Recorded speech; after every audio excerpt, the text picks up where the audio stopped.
to you live. The speech is taking place at the Institute of Technical Education College Central in Ang Mo Kio in northeastern Singapore. And among the estimated 1,400 invited guests tonight are members of the Cabinet, members of Parliament, the judiciary, senior civil servants, captains of industry, grassroots and community leaders and students.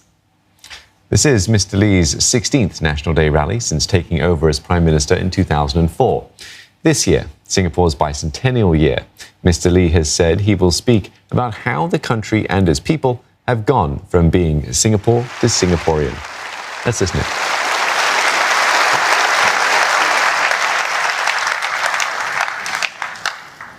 My fellow Singaporeans, good evening again. This year, we commemorate our bicentennial, 200 years of Singapore's modern history. We began in January at the Singapore River. Since then, many community groups, businesses, schools, and even individuals have marked the bicentennial in their own ways and reflected on their own histories. I recently attended the Eurasian Festival. This marked 100 years of the Eurasian Association and showcased our unique Eurasian history and culture. Earlier in April, 5 Indian dance groups held a combined performance, the Natya Yatra, at the Esplanade. They were celebrating 100 years of Indian classical dance in Singapore.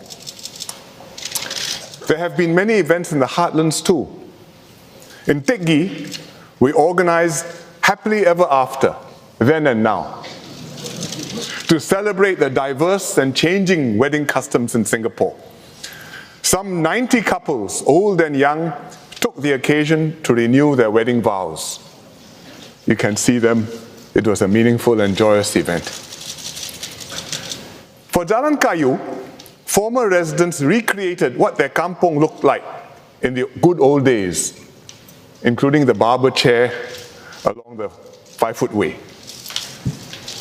And they had one of the old residents, Uncle Ang Achai, who told vivid stories about life in the 1960s, almost like Lei Tai So Gong Gu. He had served in the Police Reserve Unit and helped restore order in Geylang during the 1964 racial riots. Uncle Ng also helped to rescue residents during floods. So the young people who think that floods are a very unusual thing, ask him which year. Of course he couldn't remember. Because it happened many years. Uncle Ng also took part in our very first National Day parade, 1966. In this year's parade, we were honored to have the leaders of our 3 closest neighbors, Brunei, Indonesia, and Malaysia, as our guests. And hundreds of thousands of us have visited the bicentennial experience at Fort Canning. The vivid reenactments brought our rich and complex history to life and reminded us why we are proud to be Singaporean. We had planned to close the show after the September school holidays, but we've received so many requests to extend it, so we've decided to extend the bicentennial experience to the end of the bicentennial year.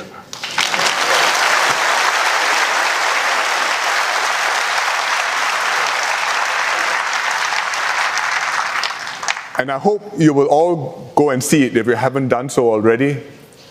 It's well worth it and you won't forget the experience.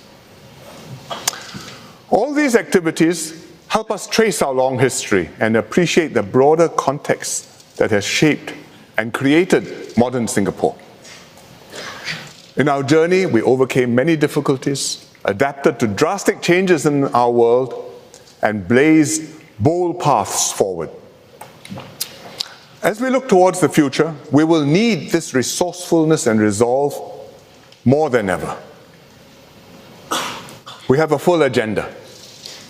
In my Malay speech earlier, I spoke about education and upgrading and the importance of practicing our faiths in open and inclusive ways to strengthen our unity and harmony. I spoke about Islam primarily, but it applies to all faiths. In Mandarin, I spoke about external challenges, particularly what US-China tensions mean for us. I also discussed the economic situation and how we are preparing workers and companies to cope, short-term and long-term. These are important issues which concern all Singaporeans. In my English speech, I want to talk about three other important things. First, enabling every young person to succeed, regardless of his or her background. Second, supporting people to work longer as we are living longer. And third, protecting ourselves from climate change and renewing our city for the next century. Let me start with how we are giving our young the best possible start in life, so that anyone who works hard will have a chance to succeed regardless of starting point or family background, because that's what meritocracy in Singapore is about. We've made good on this promise by investing heavily in education. Our starting point used to be primary 1. School brought everyone up to speed, not just on academics, but also basic health and development. We introduced dental checkups as well as vaccinations. If you are underweight in primary school, you may remember the school milk scheme too. Generations of children have been through our schools. They received a sound education and good health care and graduated better educated than their parents. Recently, Save the Children, an international NGO, ranked Singapore the best place in the world for a child to grow up in. And last year, the World Bank published a Human Capital Index.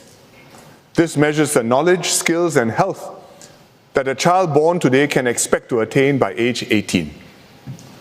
Among 157 countries, Singapore ranked first.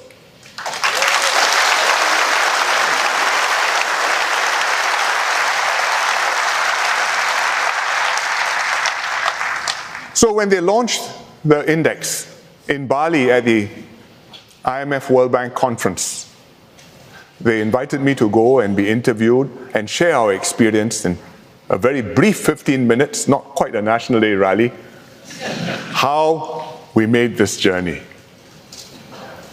But the journey is not over. We are going further. We want to start earlier in a child's life because these early years make a big difference to his development. Parents play an important role, but a good preschool education can make a crucial difference. And that's why several years ago, we made a major shift to improve preschool education. Let me share what we've done so far and what more we plan to do. First, we've doubled full-day preschool capacity to almost 180,000 places. It's enough places for every child aged 3 and above. Young parents in newer estates like Sengkang and Punggol are much happier. And their MPs too, because the queues have shortened. Queues at the preschools and queues at MPS. Second, we've upgraded the preschools. The new HDB void deck centers are better designed, better appointed, and we've built some mega centers too with even more comprehensive facilities, like this PCF Sparkle Tot Center at Punggol. It looks like a holiday resort, but the kids are supposed to study quite hard there. The children have plenty of space to run around and enjoy a wider range of activities. And when I visited, these kids were in their cooking studio making pizza. They asked me to pretend to be the teacher. I said, I don't know how to make pizza, please show me. Which is what they are doing. Third, we set up MOE kindergartens. By operating kindergartens, MOE gains direct experiences, improves curriculum design, and ultimately raises standards across the industry. MOE kindergartens are also a new preschool model because each one is located together with a primary school. And each kindergarten offers all 3 mother tongue languages, and provides a bilingual environment just like a primary school. Today we have 24 MOE kindergartens, and we will more than double the number in the next few years. Fourth, we are giving preschool teachers better training and career progression. We've set out the National Institute of Early Childhood Development, NIEC, to upgrade training for preschool teachers and raise their standing. NIEC enrolled its first students this year. So these are NIEC students. They're actually kindergarten teachers, or will be kindergarten teachers. Some are fresh trainees, others are experienced teachers, like Palanya Mau, who's also called Sheila. Sheila started out as a preschool teacher. Over time, she upgraded herself with a diploma in teaching and an advanced diploma in leadership. Now she's a vice principal at a PCF preschool. Sheila really enjoys working with children, and she's very good at her job. Last year, MOE recognized her as an outstanding preschool mother tongue language teacher.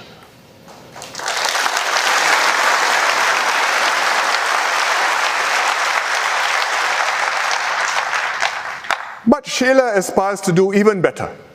Recently, she enrolled in NIEC to specialize in Tamil language teaching. So with dedicated teachers like Sheila, our children are in good hands. Well done, Sheila.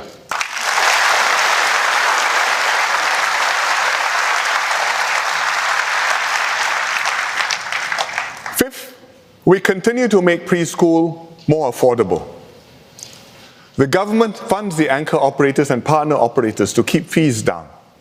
And all parents receive significant subsidies for childcare, with low-income parents receiving substantially more. Still, for middle-income parents, preschool fees can take up a chunk of their household budget, especially if 2 or more kids are in preschool at the same time. Like the Low family, for example. They are middle income, both parents are working. They have 2 sons, Kalen, who is turning 5, and Kyler, who is 2. Both boys attend a government-supported preschool. To help families like the Lows, we will enhance preschool subsidies. The Lows currently do not qualify for additional means-tested subsidies because their household income exceeds the current maximum income, which is $7,500. We will raise this income ceiling to $12,000 a month.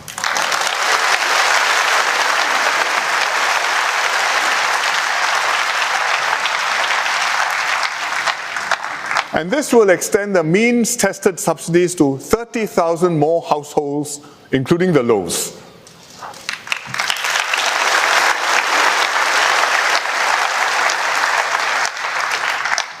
On top of this, we'll also increase the quantum of preschool subsidies across the board. I show you how it works out. Before the changes, Mr. and Mrs. Low pay about $560 per month for each child's preschool. The enhanced subsidies will knock off a third of their preschool expenses, which will then go down to around $370 per child. Later on, when Kalen and Kyler enter primary school, the family's expenses will go down even further. Because primary school itself is almost free, you have to pay a few dollars miscellaneous fees.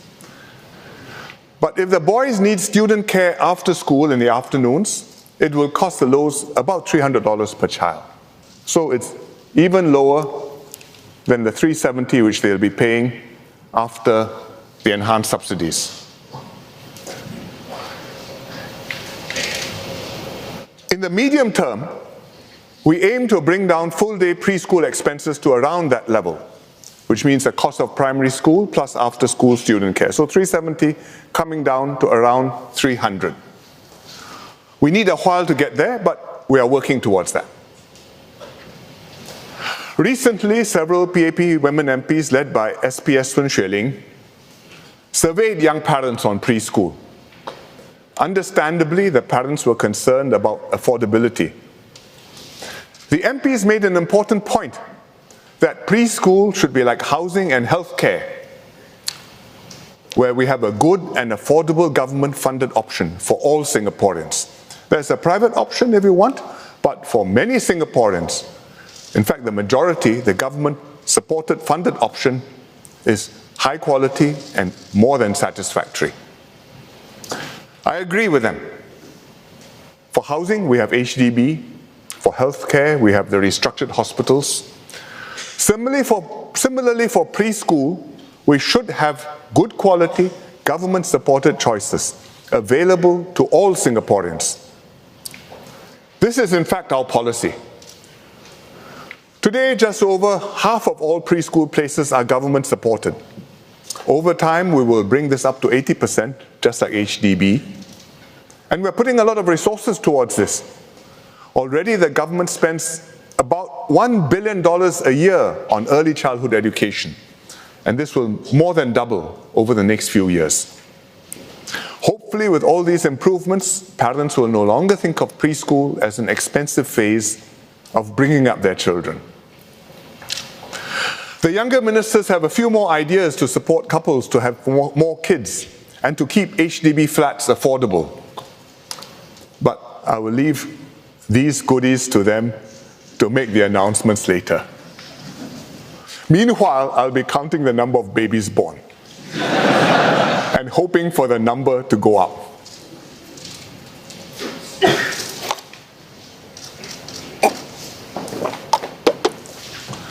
I want to update you on one more program, and that is KidStart. We piloted KidStart 3 years ago to give extra help to 1,000 children from less privileged families. The KidStart team advises and supports the parents, often a single parent, on nutrition, child development, on parent-child interaction. We are very happy with the results, and so are the parents. Let's take a look at a video. I'm a single father of 2. Before KidStart, I didn't know how to take part and play a role as a father to teach them something that they really need to know. 我的孩子之前 JV 是属于比较内向，然后要上学就哭，叫他醒来他就要装睡，就是知道我们会给他去学校。 At first I shy, but I really love my kid. Because of them, I want them to learn together.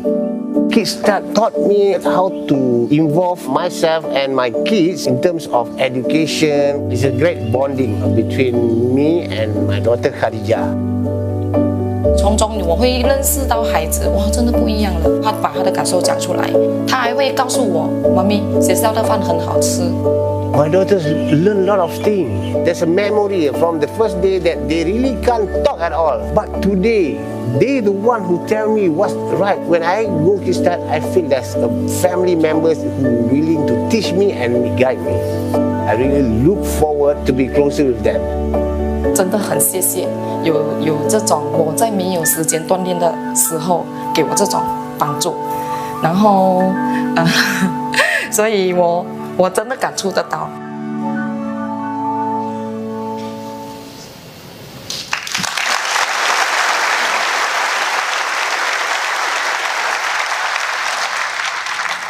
KidStart is a good program. I'm confident we are on the right track. We still need to follow up a few more years to assess more exactly its benefits. But for each new cohort of babies, there's no time to lose. So we will expand KidStart to reach another 5,000 children over the next 3 years.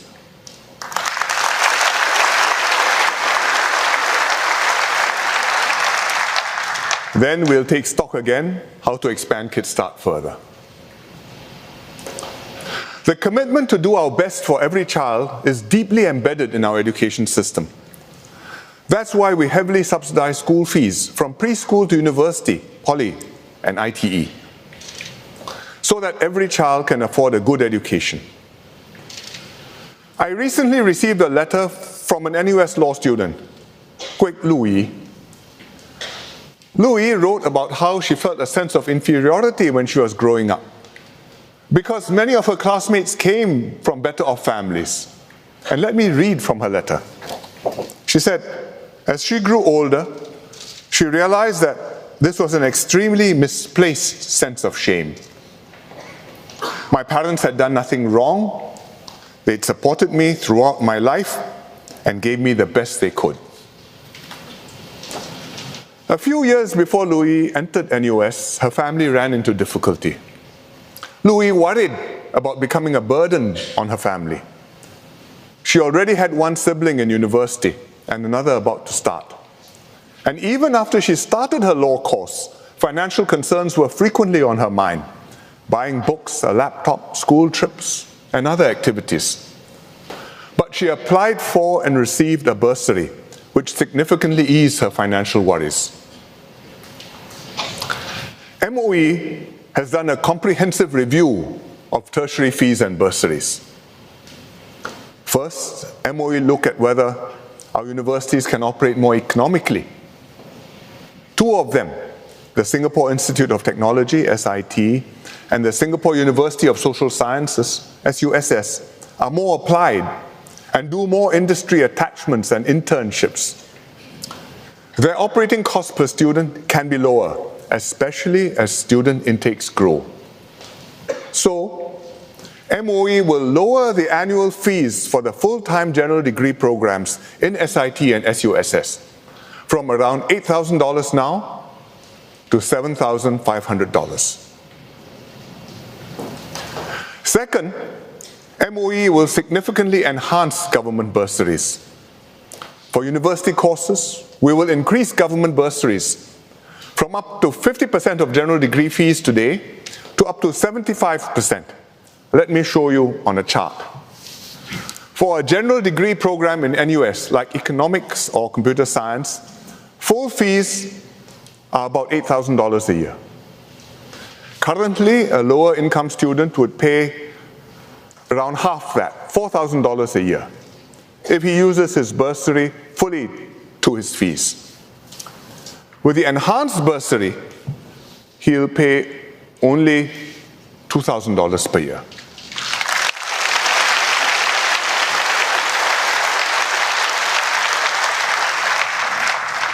Similarly, for polytechnic diploma programs, we'll increase the bursary coverage from up to 80% of the fees today to up to 95%. For a poly diploma, full fees now $3,000. With a bursary, a lower income poly student currently pays about $600 a year. After we enhance the bursary, he will pay only $150.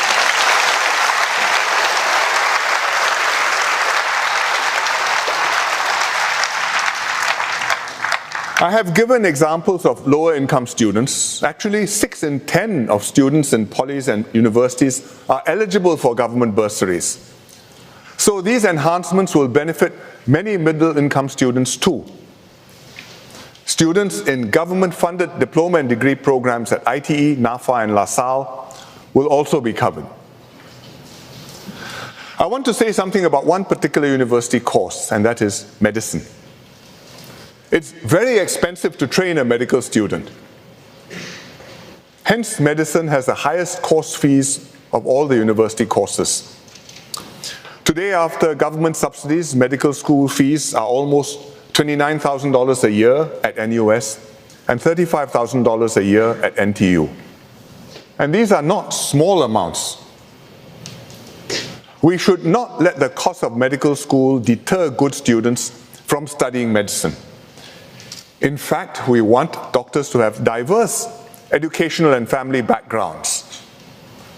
On the education front, the recent medical school intakes have included more poly graduates, and this year we had one IT graduate for the first time in NUS Medical School.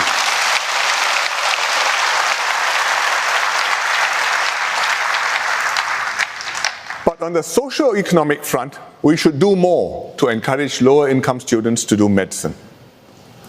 Therefore, we will enhance government bursaries for medical school to make them significantly more generous than bursaries for other courses.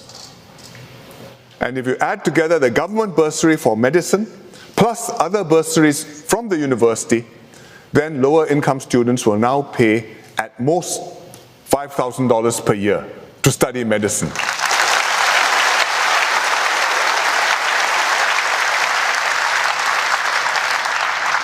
And this balance can then be covered by student loans with much less difficulty.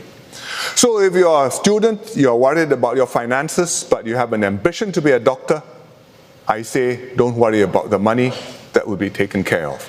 Go for it. All these fee and bursary adjustments I've talked about for both medical and non-medical courses will apply to both existing and new students from the next academic year.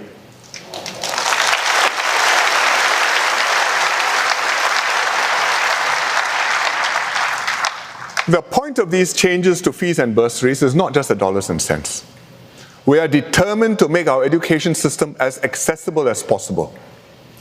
We want every Singaporean son and daughter to have the opportunity to receive a good education and start well in life, regardless of family circumstances.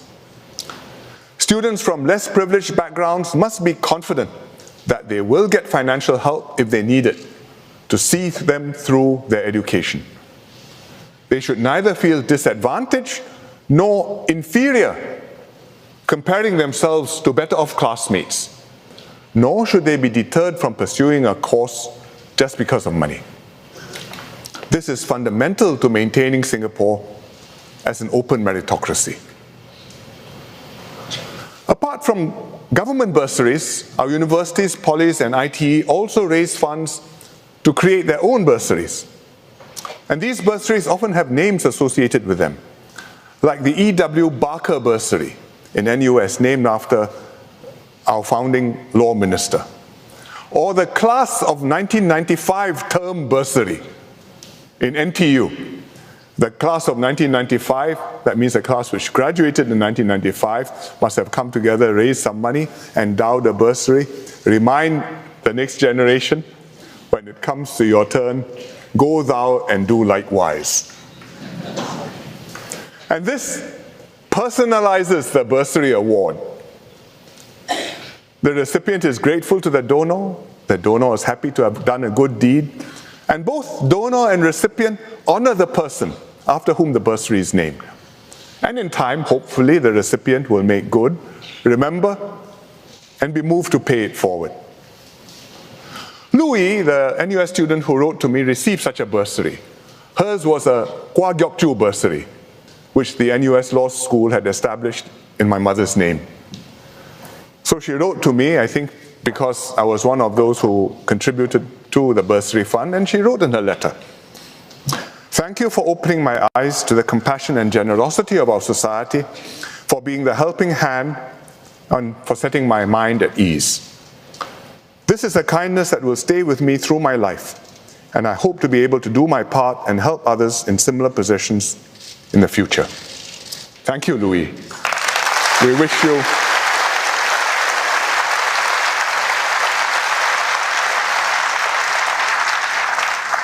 wish you all the best for your studies. We try very hard to kindle the same warm personal feeling with government bursaries. But alas, it's not so easy to write a letter like that and say, "Dear government, thank you very much." So to complement the government bursaries, I hope the universities, polytechnics and ITE will set up more bursaries of their own in people's names. And I hope the alumni and community will contribute generously too. The government will match your donations up to 3 times for the newer universities and up to 1.5 times for the rest. Our institutions often raise funds for new buildings and professorships, and this is always meritorious. But bursaries can make a crucial difference to the recipients, and they have that extra human touch. If you donate towards a bursary, you enable some promising young person to get a good start in life, and this strengthens our sense of obligation to each other and the bonds that link us all together as one society.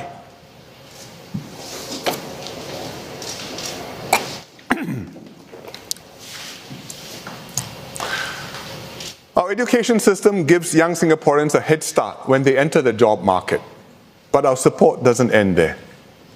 As people progress in their careers, Skills Future will help to keep their knowledge and skills up to date. We need to do this because jobs and skills are turning over faster than ever.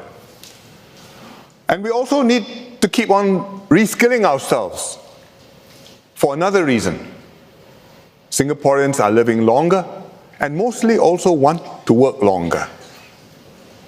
So my next topic is about helping Singaporeans work longer if they wish to do so. Our life expectancy at birth, the latest figures, which came out just a few weeks ago, is now nearly 85 years. It's the longest in the world. Now, even longer than Japan.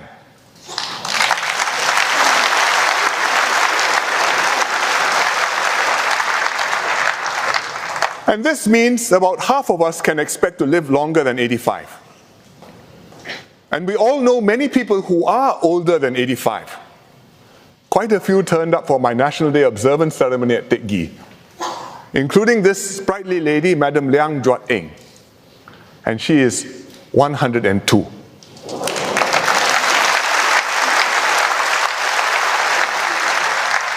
In the rally in 2007, when I talked about aging, I checked up the numbers and reported that we then had 500 centenarians, people aged 100 and over. So this year for my speech, I said, please update the number. And in just over a decade, the number has more than doubled. Now we have 1,300 centenarians, including Madam Liang.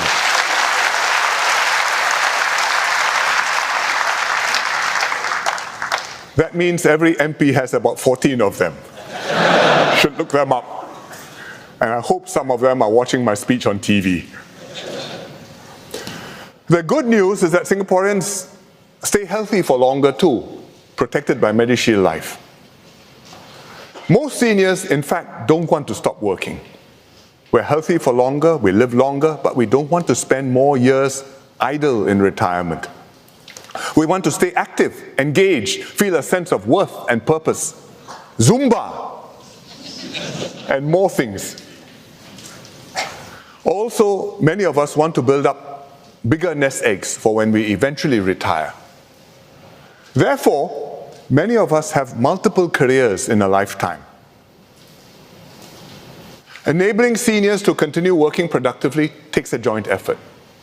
Employers must redesign their training, jobs, and careers around the abilities and strengths of the older workers.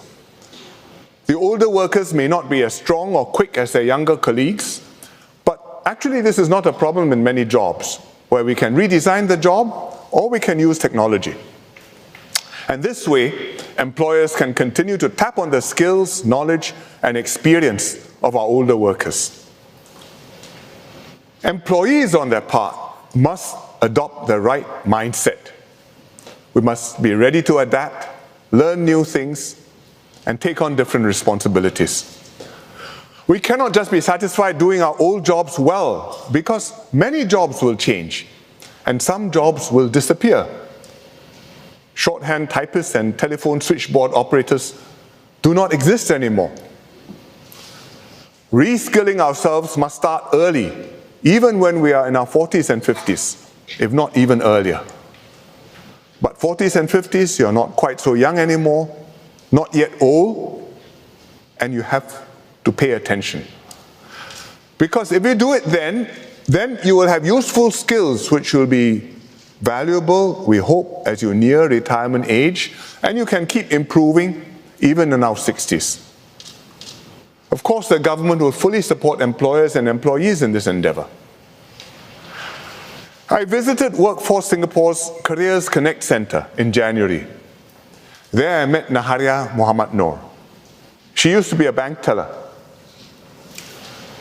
Naharia is the one in the red tudung. Nowadays, banks need fewer tellers because of online banking, ATMs, and now VTMs, or video teller machines, which are more advanced than ATMs. Naharia took up an offer by her employer to retrain as a customer service officer for VTMs.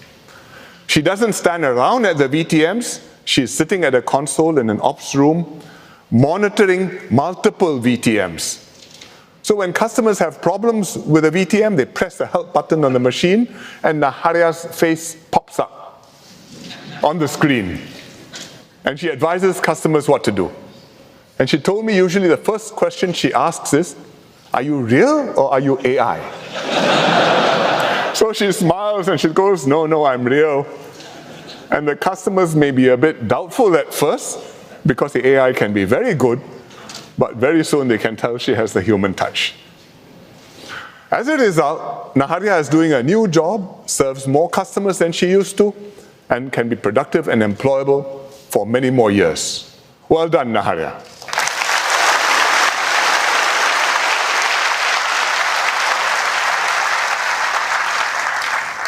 I should also commend Naharia's employer, DBS. DBS has made great efforts to modernize itself and to adopt technology. In the past year, it was named the best bank in the world by 3 major industry publications. Most importantly, DBS has been working very hard to retrain its employees. It's shown care and concern for its people, even as it transforms itself. In fact, if it didn't show care and concern for its people, it's unlikely to become the best bank in the world. So DBS has the right approach, and I encourage other companies to emulate DBS's example. Good job, lah, DBS.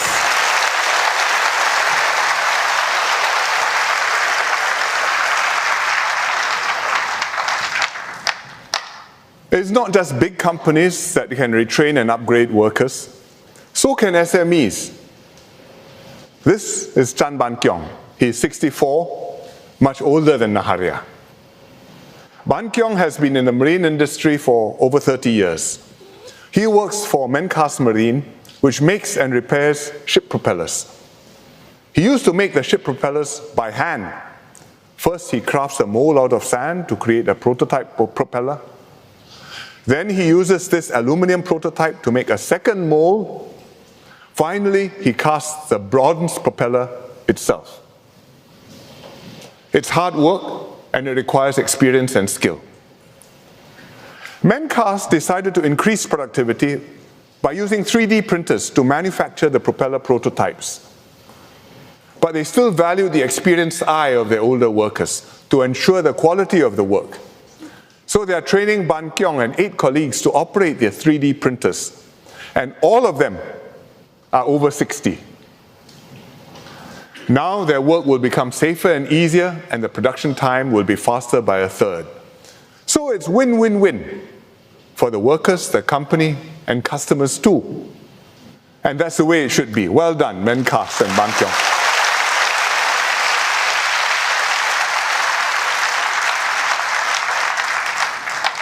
I hope more companies will likewise help their older workers remain employable well into their 60s. The government will do its best to support older workers and the businesses that employ them.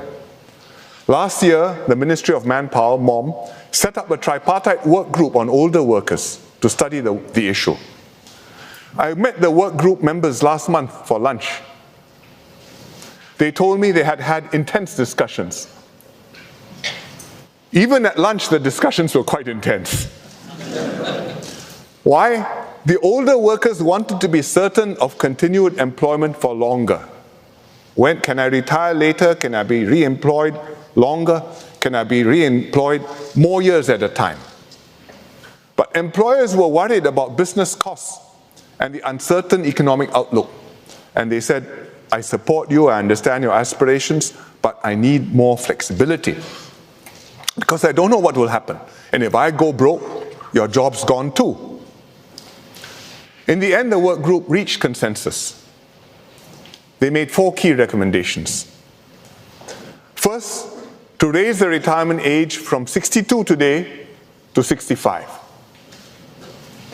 Second, to raise the re-employment age from 67 today to 70. Third, to increase CPF contributions for older workers.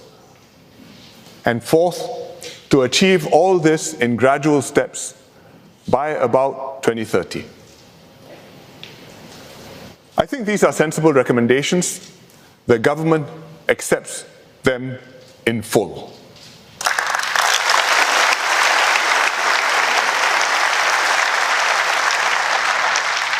Let me explain them a little bit more, and I will start with the CPF for older workers, which is a bit more complicated. Today, CPF contribution rates for workers begin to taper down after the workers turn 55. So you see the age of the workers and the different contribution rates. Up to 55, you pay the full rate. Beyond 55, it steps down. Beyond 60, it steps down again. Beyond 65, it steps down. And it continues on as long as you're working. We will raise the rates for workers above 55. We will take the first step in 2021. So you'll see the rates go up for these groups of workers. And we will take subsequent steps after that. And the whole process will take 10 years or so. About that, but it will depend on economic conditions. And by the time we are done, those who are 60 and below will all get the full rates and all pay the full rates, and then the step down will only start here. So you pay the full rates all the way up to when you're 60, and then the rates come down at 65, come down again at 70, and at 70 they level off. So this is the first change, to increase CPF for older workers gradually over the next 10 years or so. Next, in 2022, a year after we raise the CPF the first time, we will start to raise both the retirement age and re-employment age for all employers. The retirement age will go from 62, which is what it is today, to 63 in 2022, and eventually to 65 by 2030. And the re-employment age will go from 67, which is where it is now, to 68, also in 2022, and eventually to 70 by 2030. And therefore, by 2030, we should reach our first and second objectives, which means retirement age goes to 65, and the re-employment age goes to 70. The government will help businesses to adjust to these new arrangements. We'll implement a support package for them, and DPM Heng Swee Keat will announce it in next year's budget. As a major employer ourselves, the government will take the lead for public officers. The public service will raise its retirement and re-employment ages 1 year early, 2021 instead of 2022. And I encourage private sector companies which can do the same also to do so. All these changes to the retirement age, the re-employment age, and the CPF rates will support older workers to continue working longer and to be more financially independent. Let me add one last point here to be absolutely clear. We are not making any changes to CPF withdrawal policies or CPF withdrawal ages.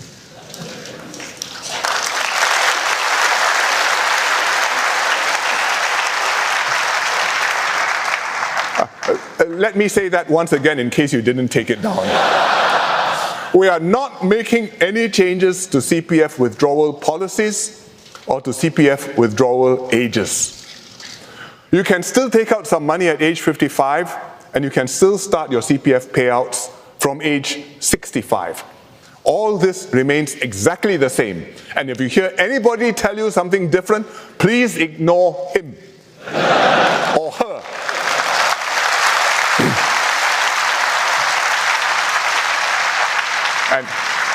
And if it comes to you on WhatsApp from a friend, please delete it and tell your friend. Don't share it with more friends and confuse people, because that will be fake news. POFMA will catch you.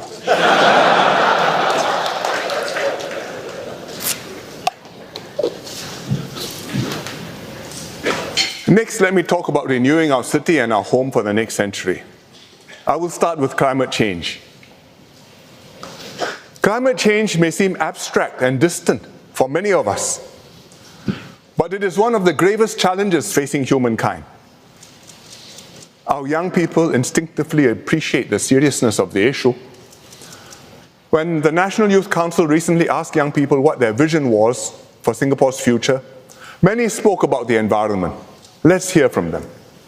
Climate change is a big issue. As you can see, Singapore is getting warmer. We can all do our part. I hope that in 2025, Singapore will be a model example for sustainable practices. My hope is for Singapore to be more conscious of its consumption. Climate change is a big issue, and I think we should all take a part to make a change by recycling materials and not wasting resources. What is climate change? What is it about? Why should we be concerned? Let me try and explain a huge and complicated subject simply and briefly.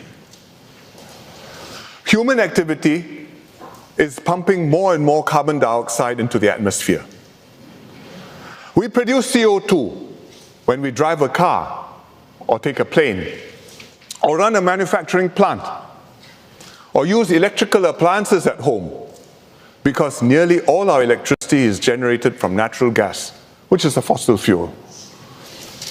The CO2 builds up in the atmosphere, it traps heat from the sun, and causes the planet to warm up. Already, the Earth's average temperature has gone up by 1 degree Celsius compared to pre-industrial times, over 100 years ago. 1 degree Celsius doesn't sound like much, but it is very significant. Furthermore, temperatures are continuing to rise faster and faster. Ice sheets in Greenland and Antarctica are melting into the oceans, and this is raising sea levels around the world. The UN currently projects that sea levels will rise by up to 1 meter by the end of this century. 1 meter, about 3 feet, is just 80 years from now. But the scientists' estimates have been going up, so sea levels may quite possibly rise higher and faster than that. Global warming is also making the weather more extreme. Droughts are getting more severe and prolonged. Rainfall and storms are becoming more intense. Singapore is already feeling the impact. Our weather is palpably hotter, rainstorms are heavier, and this will very likely worsen over the next few decades, within the lifetimes of many of us. A recent Swiss study found that by 2050, just 30 years from now, several cities in the world will experience unprecedented climate shifts, and it found that one of them will be Singapore. We must prepare for the impact of climate change on Singapore. There are many risks and consequences. New diseases, more frequent pandemics, food shortages, forced migration of displaced populations, even wars. And because we are a low-lying island, Singapore is especially vulnerable to one grave threat, and that is rising sea levels. In the 1960s and 70s, floods were common in Singapore, especially during the rainy season. That's why Uncle Ng Achai from Jalan Kayu, whom I told you about earlier, had to rescue so many stranded residents whenever it flooded. When we had high tides, monsoon drains in low-lying parts of Singapore would fill up almost to the brim, even if it wasn't raining. And if it did rain, it would flood. Gan Kim Yong told me when he was a child, his family lived in Hong Kong Street in Chinatown, where his father ran a shop. Hong Kong Street is next to this one. This one is Temple Street. But it looked like this also. When there was an exceptionally high tide, which happened a few times a year, the tide water would rise up from the drains onto the 5-foot way in front of the shop, even without rain. And so his father had to build racks to stack up the goods out of the reach of the water. To Kim Yong, who was then a boy, this was great fun. I don't think that is Gan Kim Yong.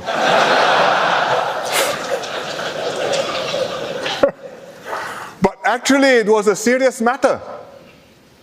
These old flooding problems are now largely resolved. We improved the drainage system.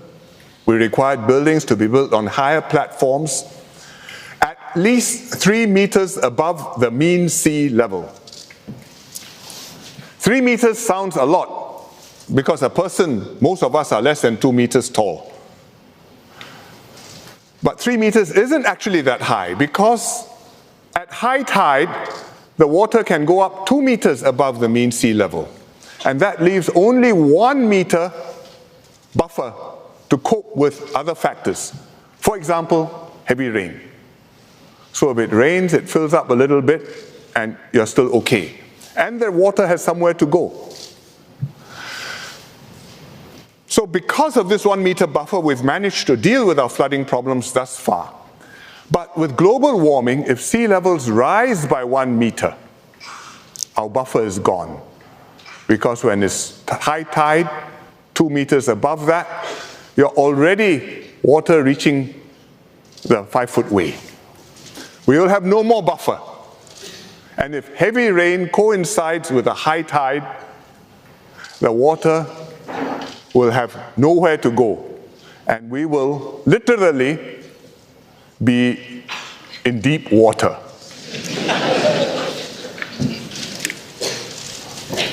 Like Bangladesh, whenever they're hit by a cyclone. Or to take an extreme example, like New Orleans, much of which is below sea level. Here you can see how the city was completely flooded when Hurricane Katrina hit it in 2005. So what can we do? 3 things. Understand climate change, mitigate climate change, and adapt to climate change. And let me explain them one by one. First of all, we have to understand what climate change means specifically for Singapore.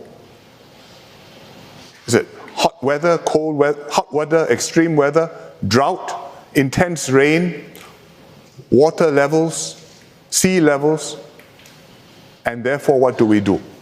So we've set up a Center for Climate Research Singapore, CCRS. I visited them earlier this year. They have a team of scientists and meteorologists and supercomputers to model the weather and do research. They showed me the records they have, which go back more than a century, including these old weather diaries, which I'm looking at. And they go back to the 1930s, which are meticulously kept at the weather station on Mount Faber. CCRS is cooperating with their counterparts in neighboring countries to study in more detail how climate change is affecting Southeast Asia. And they're finding that Singapore, being near the equator, is more vulnerable to climate change than the global model suggests. Second, we must mitigate climate change. What does mitigate means? It means we must do our part to reduce CO2 emissions. Singapore has joined international efforts to reduce emissions. We are part of the Paris Climate Agreement, and we have committed to slow down and ultimately cap our CO2 emissions by around 2030. To help achieve this, last year we introduced a carbon tax. Each of us can do our bit to promote sustainability and mitigate climate change, like remembering to switch off the lights, reducing waste, and reusing and recycling more. In Singapore, we generate a huge amount of waste, whether from excessive packaging, food waste, or electronic waste. And these all have to be disposed of and often incinerated, which then generates more CO2. Our landfill is at Pulau Semakau, but eventually that will fill out, and then we will need Bukit Semakau. And then Gunung Semakau. So we have to find a sustainable solution. And this is where young Singaporeans have been doing their part, like Farah Sanwari, who is passionate about sustainability. Farah co-founded Repair Kopitiam a few years ago to teach others how to repair damaged electronics appliances, furniture, toys, and clothing, so that these items can gain a new lease of life and you can use them longer instead of throwing them away prematurely. I think we need more young Singaporeans to be like Farah, to be problem solvers, innovators, scientists, engineers, entrepreneurs. as the song says, be prepared to do our part. This is the grand challenge for their generation. Although Singapore may not be able to stop climate change by ourselves, we can contribute to solutions, and we must do our fair share. Then we can be credible, asking others to reduce their emissions too, and work towards a global solution to climate change.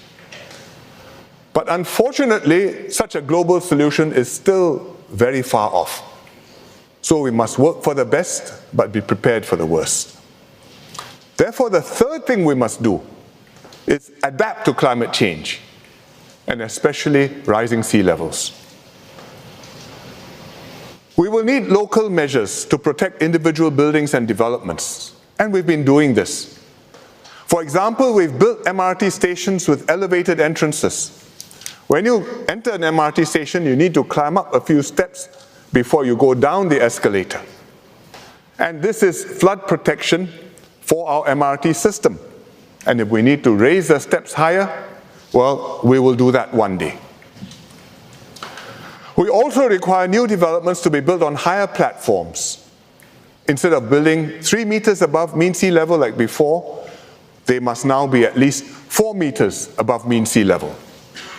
And for critical infrastructure like Changi Airport Terminal 5 and Tuas Port, we are raising the platforms even higher, at least 5 meters above mean sea level. But local measures will not be enough. We have many older buildings. These cannot be lifted up or transported to higher ground. In fact, large parts of Singapore are low-lying, and we need to protect these low-lying areas as a whole. Let me show you the topography of Singapore.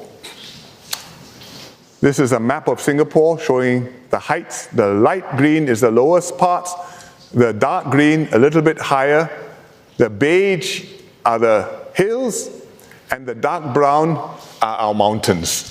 But there are not very many dark brown pieces, so I don't think we can all retreat to live on Bukit Timah. Now let me show you the lowest parts, those which are up to 4 meters above mean sea level. That's where all the blue stuff comes in. You see, the island looks much smaller if those one day become at risk. When sea levels rise, all these parts will increasingly be at risk. Not underwater yet, but at risk like Chinatown used to be in the old days. High tide, rain, trouble.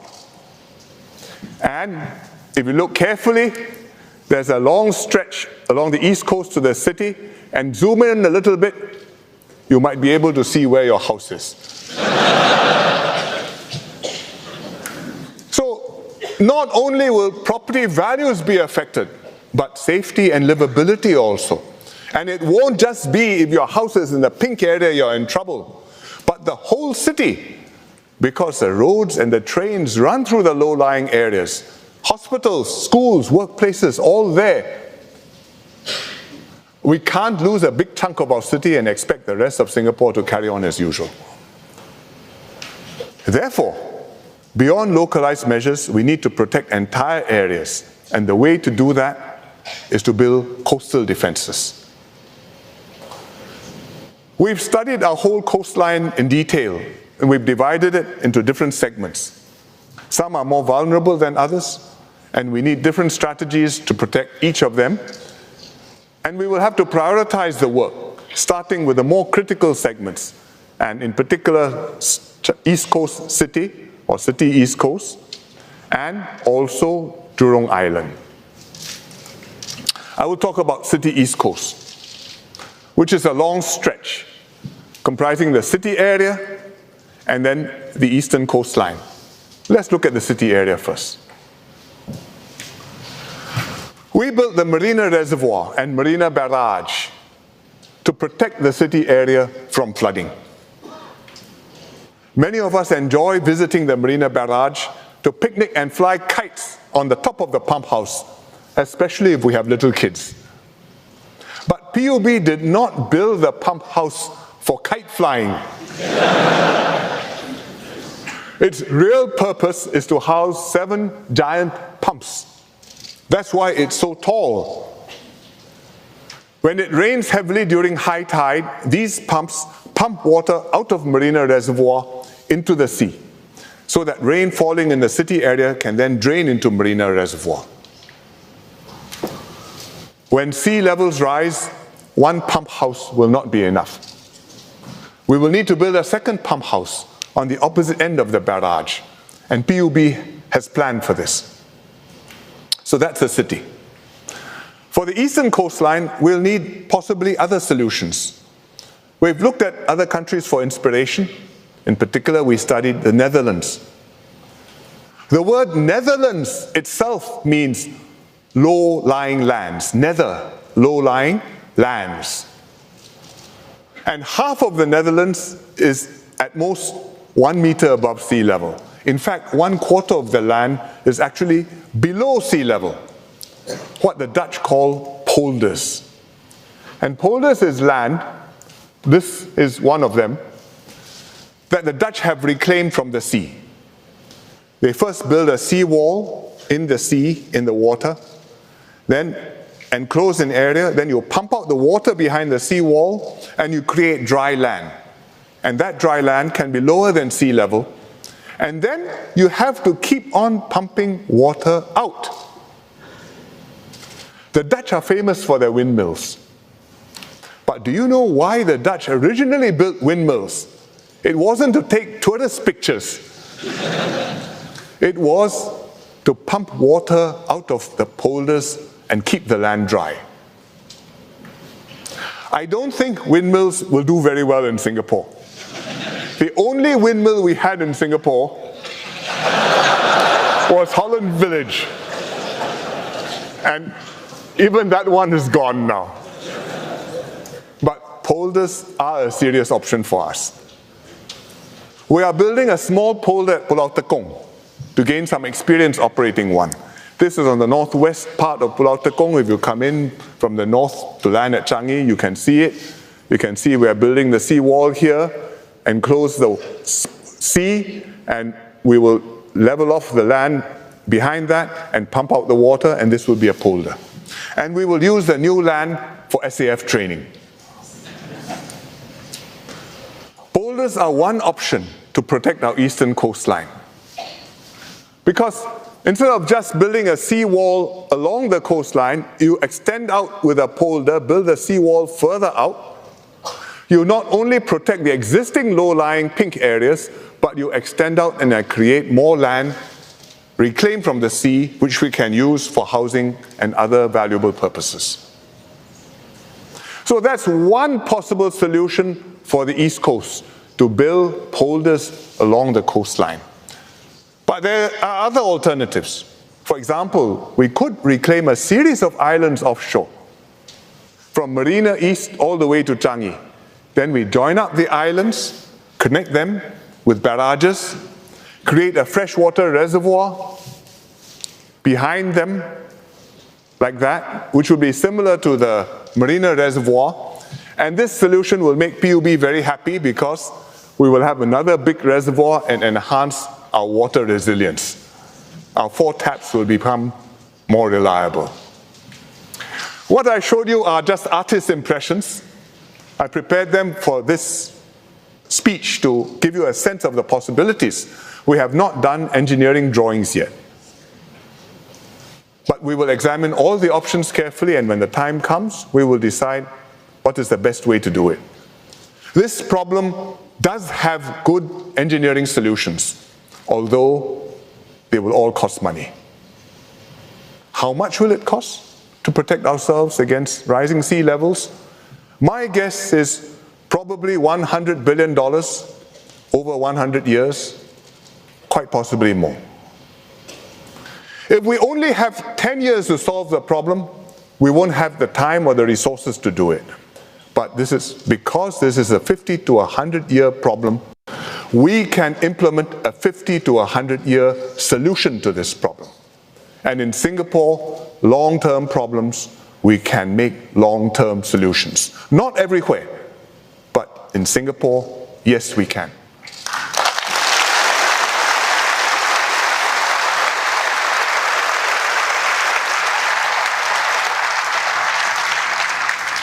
We should treat climate change defenses like we treat the SAF, with utmost seriousness.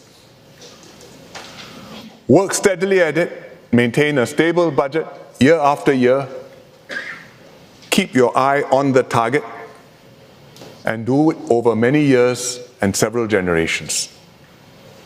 That way we can afford it, and when we need it, we will have it ready. Both the SAF and climate change defenses are existential for Singapore. These are life and death matters.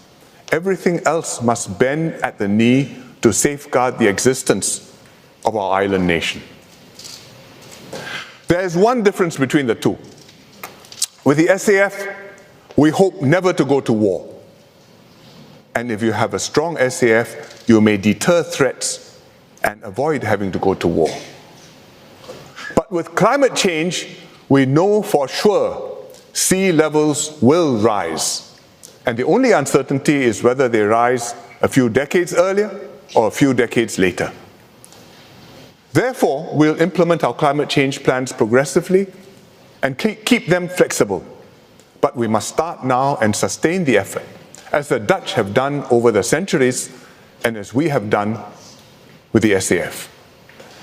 We must make this effort, otherwise one day our children and grandchildren will be ashamed of what our generation did not do.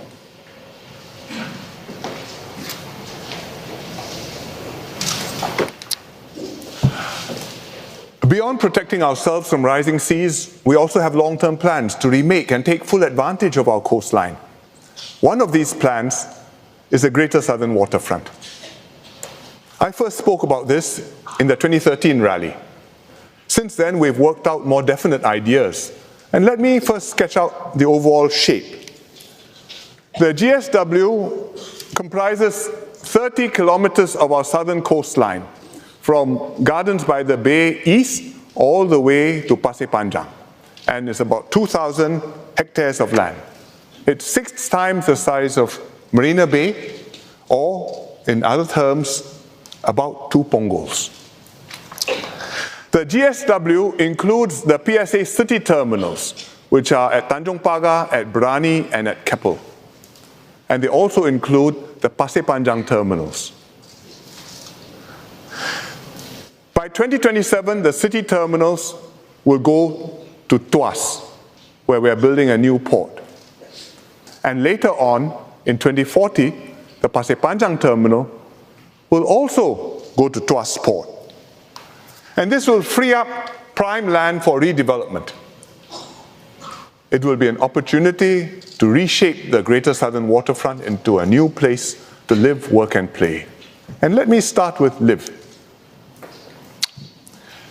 Here is Keppel Golf Course, Keppel Club.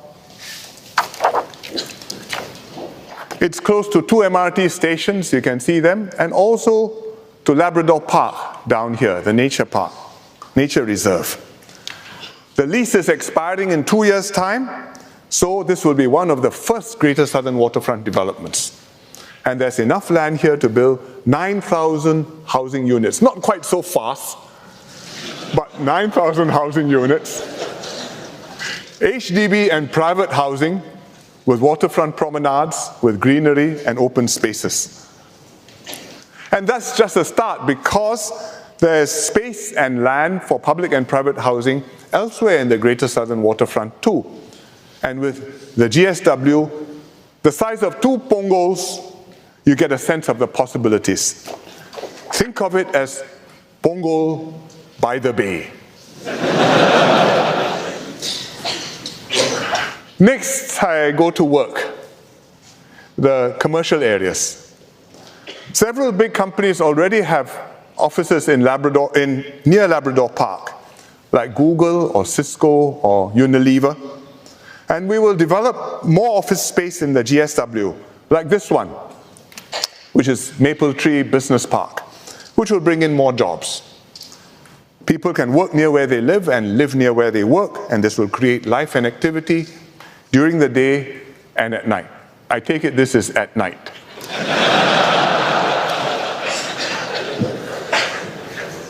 finally I come to play. Actually, I got there already. The fun part. There are many possibilities for fun and recreation. We will start by redeveloping 2 old power stations in Pasir Panjang. These are the Pasir Panjang power stations. They used to supply electricity back in the 1960s, but they were decommissioned long ago. And we can find creative new uses for them, just like the way we made St. James Power Station near Vivo City into a nightlife destination. Next, after Brani Terminal moves out, we can develop Pulau Brani together with Sentosa. We will build new attractions on Brani, just like we have Universal Studios on Sentosa, which is this block here. And we will also revitalize Sentosa's beach areas and expand its nature and heritage trails to keep its island character. We will also link up the GSW with all the surrounding green areas so that you have a whole connection from West Coast Park to East Coast Park, and also from rail corridor all the way down to Sentosa. And with a new green heart at the center, Singapore will be even more of a city in a garden. I have already received one special request. When we discussed these plans in Cabinet, Ng Chee Meng put his hand up. He said, NTUC is very grateful to the government for Downtown East. How about a Downtown South?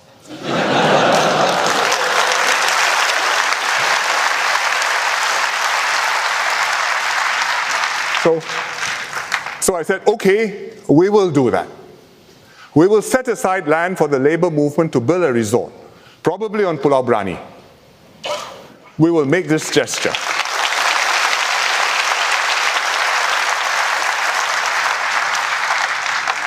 We will make this gesture to thank our workers for all their contributions to the nation, because Singapore is for all of us.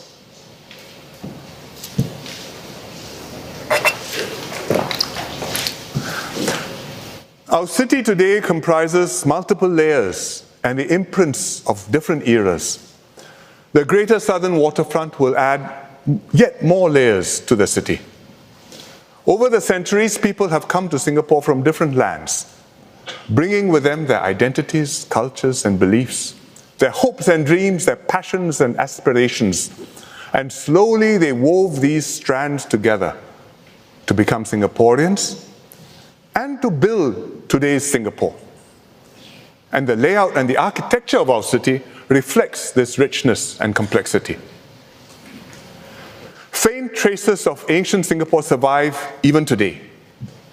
In the 14th century, there were settlements at the mouth of the Singapore River and near Bukit Larangan, known as Fort Canning Hill. Soon after the British arrived in 1819, they made a map of Singapore. It's a very interesting map. Let me orientate you. This is the Singapore River, the river mouth. This is the Padang. In those days, it was bigger. And this is Fort Canning Hill. And along the map, if you look carefully, you can see a linear feature all the way here up around Fort Canning Hill, and is marked historical lines of Singapore. And along this line, there is a river to be seen. So these historical lines of Singapore are actually an ancient defensive line. It's a line of defense. It's an earth wall dating back hundreds of years.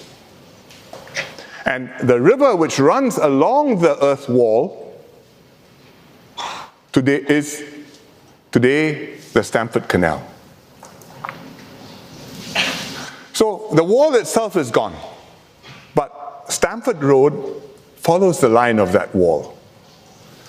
So today, if you walk along Stamford Road, you're walking along the ancient wall of Singapura. There's history there.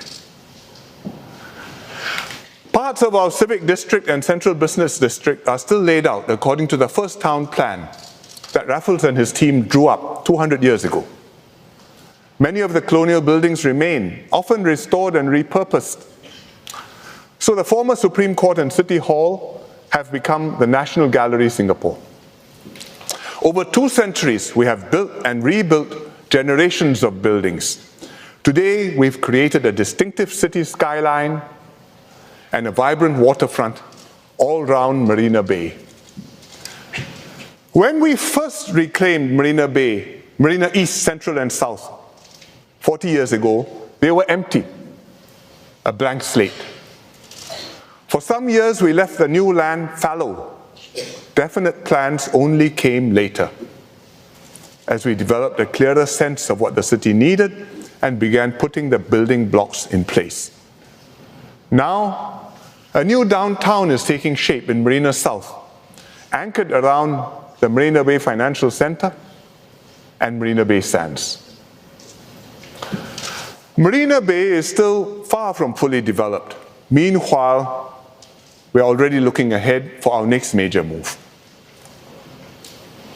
Our modern port dates back to Raffles, who recognized Singapore's qualities as a natural harbor. Nearly 50 years ago, we converted the wharves at Tanjong Pagar into our first container terminal. In 1991, as Tanjong Pagar reached its limits, we made a major decision to reclaim land at Pasir Panjang to build a new container terminal. At that time, PSA was handling 6 million containers a year. They call them TEUs, 20-foot equivalent units. But PSA had audacious plans to build a port to handle 6 times that number, 36 million TEUs. People will siao. Building Pasir Panjang terminal was a considerable act of faith. But we backed PSA up and PSA delivered. And last year, it handled 36 million TEUs and more.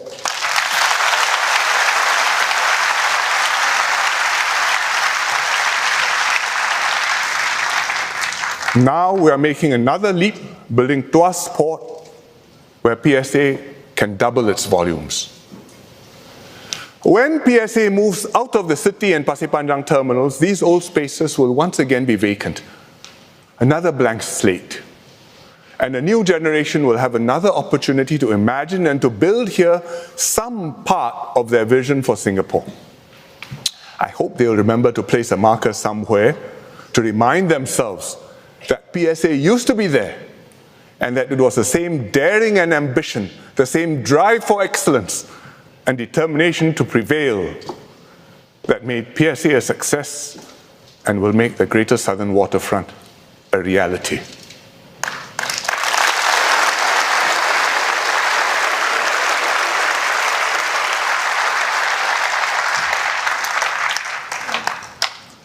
Over the years, I've talked about many major projects at National Day rallies. These are all progressively taking shape. In 2013, I described Jewel at Changi Airport. At that time, Jewel was just a concept and an ambition. Now we have completed it on time and within budget.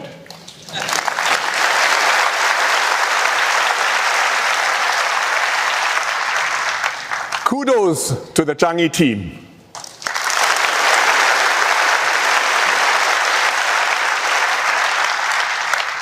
Singapore has a spectacular new gateway to the world. Many of you have visited, and we are all rightly very proud of it. What we talk about, this government, we will deliver.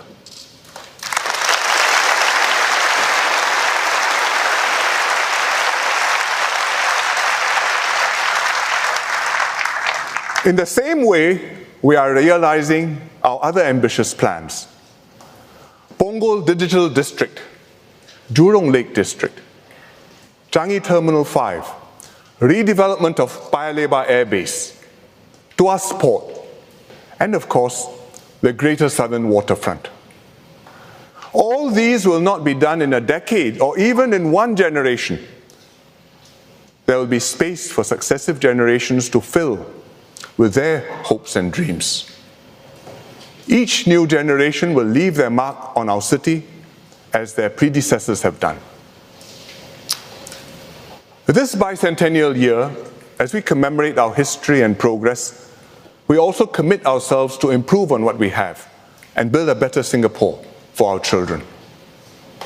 All this depends on Singaporeans remaining one united people and having an honest and capable government working together with you, for Singapore.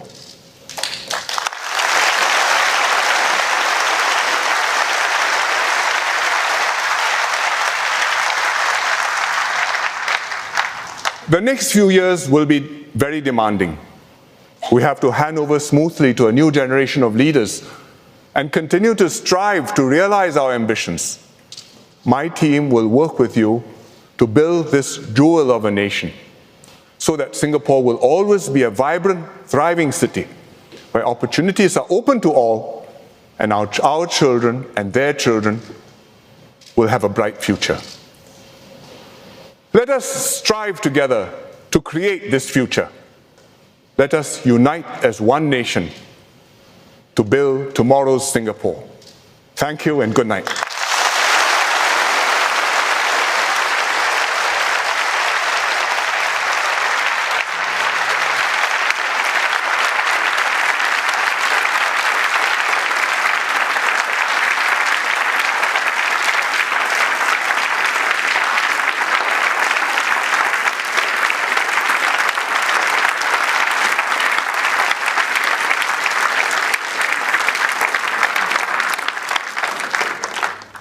You've been watching Singapore's Prime Minister deliver his National Day rally speech. Mr. Lee Hsien Loong unveiled a long-term vision for Singapore to remain successful for generations to come. It spans fundamentals such as preschool education and ensuring that no one is denied access to education at any level, to the issue of allowing aging workers to continue contributing to the economy and building their retirement savings. In the longer term, Mr. Lee stressed the urgency of tackling climate change, likening it to the nation's self-defense. He also unveiled plans to transform Singapore's southern coastline just one way in which successive generations of Singaporeans will have the opportunity to leave their mark on the country as the landscape changes over the decades. And we're wrapping up our live coverage of the National Day rally. Do join us again at the top of the hour for Singapore Tonight, when we'll have a full report's reaction and analysis. See you then. Bye for now.